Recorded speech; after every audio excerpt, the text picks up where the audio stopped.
Napakainit naman talaga. Ayan. Yes from Ayesa Faithful Yesa. Napakaganda ng kanyang pangalan. Ayan ang gusto niya. Ang gusto niya, nakalugay ang kanyang air. May pinakita siya ang ginayahan namin. But anyway, ayan na ang kanyang gown. Ang ganyang gown ay light pink. Napakaganda sa personal na may full of sequins. O ang kanyang accessories bumagay sa kanyang gown. O, di ba? Ayesa, smile ka naman dyan.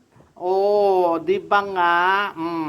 Dramatic ang kanyang eyeshadow na may pagka-sequence na konti. Ayan. Di ba? Ganda.